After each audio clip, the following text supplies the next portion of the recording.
जय श्री कृष्णा। राधे राधे। आप और आपके पूरे परिवार को कार्तिक अमावस्या की हार्दिक शुभकामनाएं। आज हम सुनेंगे कार्तिक अमावस्या की संपूर्ण व्रत कथा।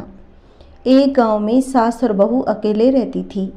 उनका बेटा विदेश में कमाने के लिए गया हुआ था। सास और बहू बहुत ही अच्छे से रहती। दोनों में बहुत ही प्रेम था। दोनों एक दूसरे की देखभाल भी किया करती। एक दिन बहू ने खाना नहीं खाया तो सास ने बहू से पूछा कि आज तुमने खाना क्यों नहीं खाया। तब बहू ने कहा कि सासू माँ, आज तो मेरा अमावस्या का व्रत है, इसीलिए मैंने खाना नहीं खाया।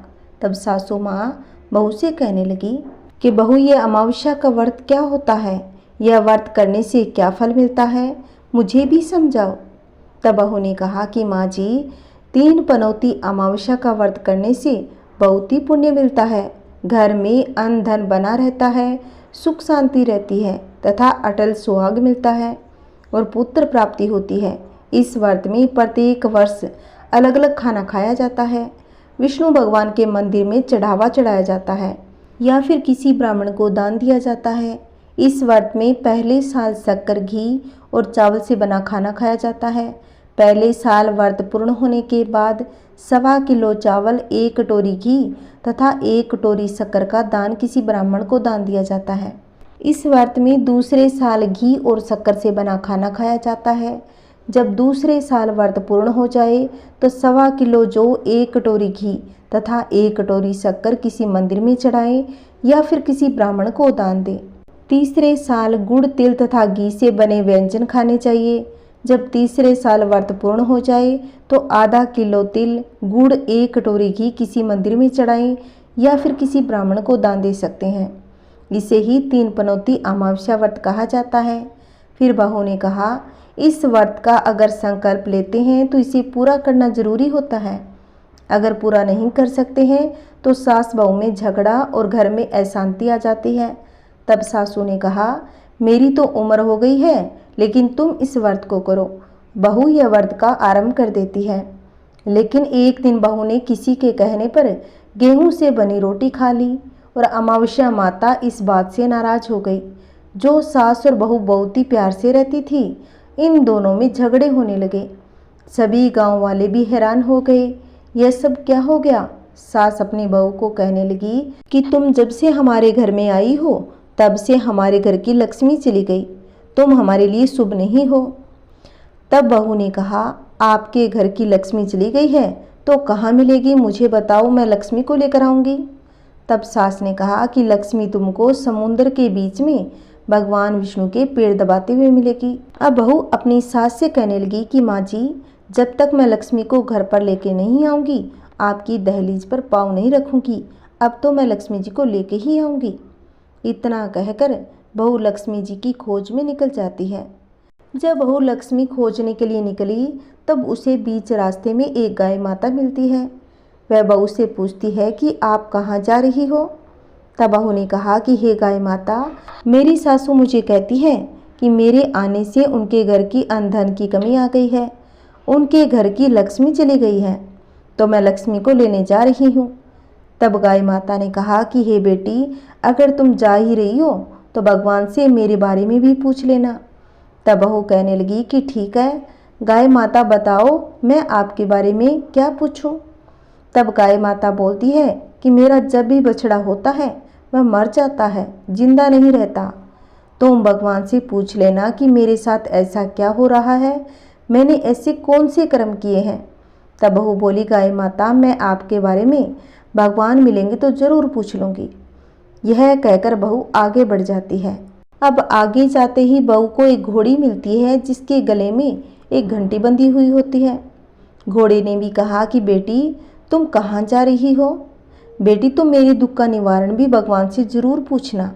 तब बहू ने कहा, जरूर पूछ लूँगी। यह कहकर बहू आगे बढ़ती है।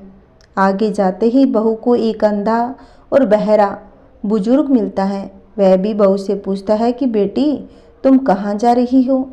तब बहू ने कहा कि मैं तो भगवान की खोज में जा रही हूँ। वह भी बहू से अपनी समस्या भगवान से पूछने के लिए कहता है। तब बहू उसकी समस्या भी भगवान से पूछने का हाँ कहकर आगे बढ़ती है। आगे जाते ही बहू को एक बूढ़ी औरत मिलती है जो हाथ और पैर से अपाहिज होती है, वह भी बहू से पूछती है कि बेटी तुम कौन हो और कहाँ जा रही हो। बहू ने उस बूढ़ी को सारी बात बताई। अब उस बूढ़ी ने भी बहू से अपनी समस्या भगवान को पूछने के लिए कहा। तब बहू उसकी समस्या को पूछने के लिए तैयार हो जाती है। अब बहू आगे बढ़ी। आगे जाते ही बहू बहुत ही थक गई और एक आम के पेड़ के नीचे बैठ गई। तब आम का पेड़ खुश होकर बहू से पूछता है कि बेटी तुम कहाँ से आई हो और कहाँ जा रही हो। तब बहू बताती है वह तो लक्ष्मी को लेने जा रही है। तब पेड़ भी अपनी समस्या भगवान को पूछने के लिए कहता है कि मेरे पेड़ पर लगे आम खट्टे क्यों हो जाते हैं, इस बारे में भगवान से ज़रूर पूछना। तब बहू उसकी समस्या को लेकर आगे बढ़ती है। आगे जाते ही बहू को एक तलाई मिलती है। वह भी बहू को बोलती है कि तुम भगवान से पूछना कि मेरे तलाई का पानी इतना मीला क्यों है, कोई भी इसे नहीं पीता। तब बहू कहती है ज़रूर पूछ लूँगी, और यह कहकर आगे बढ़ जाती है। बहुत दिनों तक जंगल में चलते चलते बहू थक जाती है। उसे भूख भी लगी होती है, लेकिन खाने को नहीं मिलने के कारण वह थक जाती है और वह जंगल में बेहोश होकर गिर जाती है। उसी समय भगवान विष्णु और माता लक्ष्मी वहाँ विचरण करते हुए आ रहे थे। तब माता लक्ष्मी भगवान विष्णु से कहती है कि हे नाथ, यह आपकी बहुत ही बड़ी भक्त है, आप इसके दुखों का निवारण करो। तब भगवान विष्णु कहते हैं इस संसार में बहुत जीव दुखी है, सभी अपने अपने कर्मों का फल भोग रहे हैं। हे लक्ष्मी, मैं किस किस के दुख का निवारण करूं? तब माता लक्ष्मी ने भगवान विष्णु से विनती की और कहा वह बहुत ही भूखी प्यासी है, इसे यहाँ अगर ऐसे ही छोड़ दिया जाएगा तो जंगली जानवर उसे अपना शिकार बना लेंगे। माता लक्ष्मी की बात सुनकर भगवान विष्णु एक साधु का वेश धारण करते हैं और बहू के पास आ जाते हैं, उसे होश में लाते हैं। बहू के होश में आते ही साधु वेश में भगवान उसे पूछते हैं कि वह यहाँ क्यों और किस लिए आई है और कहाँ जा रही है। तब बहू पूरी बात बताती है कि मेरी सास कहती है कि मेरे आने के बाद उनकी घर की लक्ष्मी चली गई, मैं तो लक्ष्मी को खोजने आई हूँ। अब उसकी बात को सुनकर भगवान विष्णु और माता लक्ष्मी अपने असली रूप में प्रकट हो जाते हैं। उनके साथ अमावस्या माता भी प्रकट होती है। बहू उनके चरणों में गिरकर वंदन करती है। अमावस्या माता बहू को कहती है कि बेटी तूने मेरे व्रत को खंडित किया है, इसी गलती की वजह से तुम्हें यह सजा मिली है, लेकिन अब मैं तुम्हें माफ़ करती हूँ और तुम घर जाओ और तुम्हारा घर अन्न धन से संपन्न होगा। तुम्हारा घर सुंदर महल में बदल जाएगा और तुम्हारी सभी मनोकामनाएं पूर्ण होगी। यह सब होने के बाद बहू रास्ते में जो भी मिला उन सभी के दुखों का निवारण करने के लिए विनती करती है। तब भगवान विष्णु से बोलते हैं कि गाय ने कभी अपना दूध किसी को नहीं पिलाया, उसी वजह से उसके बछड़े जिंदा नहीं रहते। तुम उसका दूध पी लेना, जिससे उसके बछड़े जिंदा रहने लगेंगे। अब बहू घोड़ी के बारे में पूछती है। भगवान विष्णु कहते हैं कि घोड़ी पिछले जन्म में आटा पीसने वाली महिला थी, वह किसी को आटा पीस के नहीं देती थी, इसीलिए उसके गले में चक्की के पाट बंधे हुए हैं। तुम उसके पाट खोल देना, वह बिल्कुल ठीक हो जाएगी। अब वह जो बुजुर्ग कभी भगवान के मंदिर नहीं गया, ना ही उसने कभी भगवान के भजन सुने, तुम उसको मंदिर ले जाना और दर्शन करवा देना, वह बिल्कुल ठीक हो जाएगा। अब बहू को जो बुढ़िया मिली थी उसके बारे में पूछते हैं। तो भगवान विष्णु कहते हैं कि जो वह बुढ़िया थी उसने कभी भी अपनी जवानी में दान पुण्य नहीं किया, इसीलिए उसे यह सज़ा मिली है।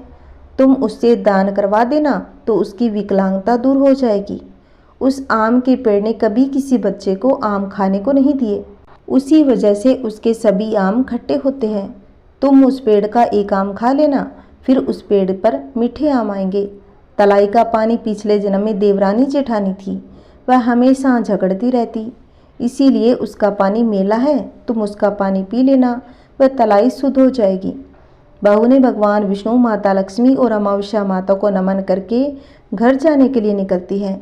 बहू को जैसे जैसे रास्ते में जो जो मिला उनकी सभी समस्या भगवान ने जैसा कहा उसी अनुसार दूर करती है। सभी उसे आशीर्वाद देते हैं। घर जाते ही उसका घर एक सुंदर महल में परिवर्तित हो जाता है तथा घर में अन्न धन भरा मिलता है। अब बहू सासू को कहती है कि सासू माँ, आपने सच ही कहा था, मैं आपके लिए शुभ नहीं हूँ, मेरे जाने से ही आपके घर में लक्ष्मी आई है। आप यहाँ रहे, मैं तो मरने जा रही हूँ। तब सासू ने कहा कि बेटी, यह सब तुम्हारे 3 पनौती अमावस्या व्रत का फल है जो हमें मिला है। तुम यहाँ पर रहोगी, कहीं नहीं जाओगी। अब सास बहू खुशी खुशी रहने लगी। एक दिन बुढ़िया का बेटा विदेश से लौट आया और घर में यह सब देखा। तब उसकी माँ ने अपने बेटे को सारी बात बताई। इस तरह वह लोग खुशी खुशी से रहने लगे। जैसा भगवान ने बहू को दिया वैसा भगवान सबको दे। कहानी कहते कहानी सुनते हुंकार भरते, सभी के घर में अनधन के भंडार भरे। बोलिए अमावस्या माता की जय हो। आइए अमावस्या की एक और कथा सुनते हैं। एक साहूकार के 7 बेटे, 7 ही बहुएं और एक बेटी थी। साहूकार के घर एक जोगी भिक्षा लेने आता था। जिसे साहूकार की बहू भिक्षा देती तो जोगी ले लेता। उस जोगी की जब साहूकार की बेटी भिक्षा देने को आती तो उससे भिक्षा नहीं लेता था और कहता, तेरे भाग्य में सुहाग की जगह दुहाग लिखा है। लड़की को उस जोगी की यह बात बहुत ही बुरी लगती। यह सोच सोचकर वह एकदम दुबली पतली हो गई। एक दिन उसकी माँ ने पूछा कि बेटा, तुम्हें क्या हो गया है। तब लड़की ने जोगी की सारी बात अपनी माँ को बताई कि माँ, जब भाभियाँ भिक्षा देती हैं तो प्रेम पूर्वक स्वीकार कर लेती हैं। जब मैं भिक्षा देती हूँ तो बोलते हैं तेरे भाग्य में सुहाग की जगह दुहाग लिखा है। जब उसकी माँ ने सुना तो माँ ने कहा कि कल जब जोगी आएगा तब मैं सुनती हूँ कि वह क्या कहता है और क्यों कहता है। अगले दिन फिर जोगी आता है तो साहूकारनी छिप कर बैठ जाती है और लड़की को भिक्षा देने भेजती है। जोगी उससे भिक्षा नहीं लेता और फिर वही बात दोहराता है, तेरे भाग्य में सुहाग की जगह दुहाग ही लिखा है। यह सब बातें सुनकर लड़की की माँ बाहर निकल कर आती है और जोगी से कहती है, एक तो हम तुम्हें भिक्षा देते हैं और तू हमें गाली देता है। जोगी कहता है, मैं गाली नहीं दे रहा हूँ, जो बात सत्य है वही तो कह रहा हूँ। इसके भाग्य में जो लिखा है मैं वही सच बता रहा हूँ। सारी बातें सुनने पर लड़की की माँ कहती है, जब तुम्हें सारी बात पता है तो इसके बचने का उपाय भी पता होगा। जोगी कहता है कि 7 समुंदर पार एक धोबन रहती है जिसका नाम सोना है। वह सोमती अमावस्या का व्रत करती है। अगर वह आकर इसे फल दे दे तभी इसका दुहाग टल सकता है, अन्यथा विवाह के समय सांप काटने से इसकी पति की मृत्यु हो जाएगी। सारी बात सुनकर माँ रोने लगी और सोना धोबिन की तलाश में निकल गई। चलते चलते रास्ते में तेज धूप पड़ रही थी, जिससे बचने के लिए वह एक पीपल के वृक्ष के नीचे बैठ गई। उसी वृक्ष पर एक गरुड़ के बच्चे अपने घोंसले में थे। एक सांप आया और गरुड़ के बच्चे को खाने के लिए लपका, लेकिन साहूकारनी ने उस सांप को मारकर बच्चों की रक्षा की। कुछ देर बाद गरुड़नी आई, सब जगह खून देखकर साहूकारनी को चोंच मारने लगी। साहूकारनी बोली, एक तो मैंने तेरे बच्चे को सांप से बचाया और तू मुझे मार रही है। सारी बातें जानने पर गरुड़नी बोली, तूने मेरे बच्चे की रक्षा की है, इसलिए मांग जो तू चाहती है। साहूकारनी गरुड़नी से कहती है, मुझे 7 समुंदर पार सोना धोबिन के यहाँ छोड़ दो। और गरुड़नी ने वैसा ही किया। साहूकारनी वहाँ पहुँच गई, लेकिन सोचने लगी इसे कैसे मनाऊं। सोना धोबिन की भी 7 बहुएं थी, लेकिन घर के काम को करने के लिए सदा आपस में झगड़ा करती। रात को जब वो सो जाते तो साहूकारनी आती, चुपके से घर का सारा काम कर जाती, उजाला होने से पहले चली जाती। सारी बहुएं भी आपस में यही सोचती कि कौन सी बहू है जो घर का सारा काम कर देती है, लेकिन एक दूसरे से पूछने की हिम्मत किसी में नहीं होती। काम करने की बात सोना धोबी ने भी देखी कि आजकल बहुएं लड़ती भी नहीं हैं और सारा काम कर लेती है। सोना धोबी ने सारी बहुओं को बुलाया और पूछा कि आजकल तुम लड़ती भी नहीं हो और घर का सारा काम भी करती हो। बहुएं सास से झूठी कहती है कि लड़ाई करने से क्या फ़ायदा, इसीलिए हम मिलकर काम कर लेती हैं। अब सोना धोबिन को अपनी बहुओं की बात पर विश्वास नहीं होता और वह रात में जागकर वह स्वयं सच देखना चाहती थी कि कौन सी बहू है जो बिना लड़ाई झगड़े किए सारा काम कर देती है। अब रात होने पर सोना धोबिन छिप कर बैठ जाती है कि देखूं कौन सी बहू काम करती है। रात हुई तो देखती है कि एक औरत चुपके से घर में घुस गई और देखती है कि उसने घर का सारा काम कर दिया और जाने की तैयारी में थी। जैसे ही सावकारनी जाने लगी तो सोना धोबिन उसे रोक लेती है और पूछती है, तुम कौन हो और क्या चाहती हो? सावकारनी कहती है, पहले तुम वचन भरो तब बताऊंगी। वह वचन भरती है। सावकारनी कहती है कि मेरी बेटी के भाग्य में दुहाग लिखा है, लेकिन तुम सोमती अमावस्या करती हो तो मेरे साथ चलकर उसे सुहाग दो। सोना धोबिन वचन से बंधी थी तो वह सावकारनी के साथ चलने को तैयार हो गई।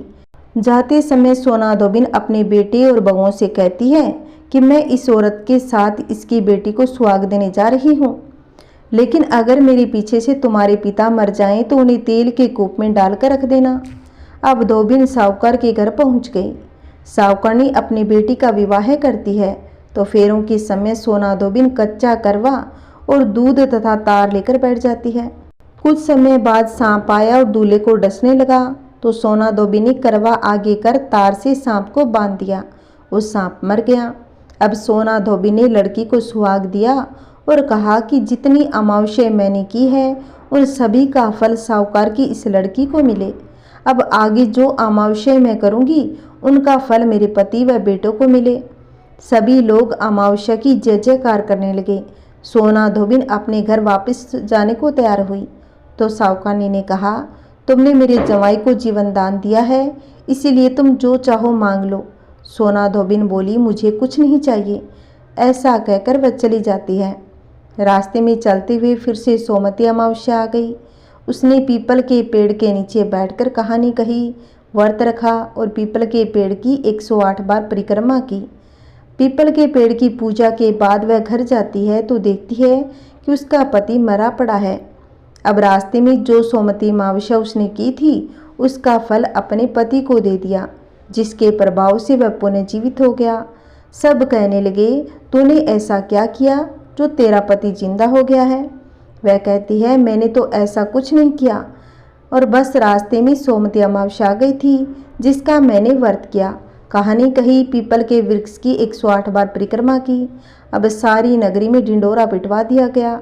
हर कोई सोमती अमावस्या करेगा, पूजा करेगा, व्रत रखेगा, कहानी कहेगा, पीपल की 108 बार परिक्रमा करेगा। हे सोमती अमावस्या, जैसा आपने साहूकार की बेटी को सुहाग दिया वैसा सबको देना। कहानी कहते, कहानी सुनते, हुंकार भरते, सबके घर में सुख शांति बनाए रखना। बोलिए अमावस्या माता की जय हो। आइए अब सुनते हैं कार्तिक अमावस्या की कहानी। एक समय की बात है, एक बार कार्तिक माह की अमावस्या तिथि के दिन माता लक्ष्मी पृथ्वी लोक पर घूम रही थी। अमावस्या के अंधेरे की वजह से माता लक्ष्मी अपने रास्ते की दिशा से भटकी जा रही थी। उसी मार्ग में आगे चलते चलते उन्हें एक जगह पर कुछ दियों की रोशनी दिखाई पड़ी। देवी उस रोशनी के समीप जाती है और देखती है कि वहाँ एक झोंपड़ी है जहाँ एक वृद्ध महिला द्वार खोल के दीपक जलाकर बैठी थी। माता लक्ष्मी रूप बदलकर उस वृद्ध महिला के पास जाकर अपनी दुविधा बताती है, जिस पर वृद्ध महिला अपनी टूटी झोंपड़ी में बड़े ही आदर और सत्कार के साथ स्वागत करती है और उन्हें आश्रय प्रदान करती है। वृद्ध महिला अपने अतिथि की भक्ति पूर्वक सेवा करती है और इस तरह से माता लक्ष्मी उस झोंपड़ी में रात व्यतीत करती है। वृद्ध महिला के उठने से पहले ही माता लक्ष्मी उसकी टूटी झोंपड़ी को एक साफ सुथरे मकान में बदल देती है और उसके घर को धन और संपत्ति से भर देती है।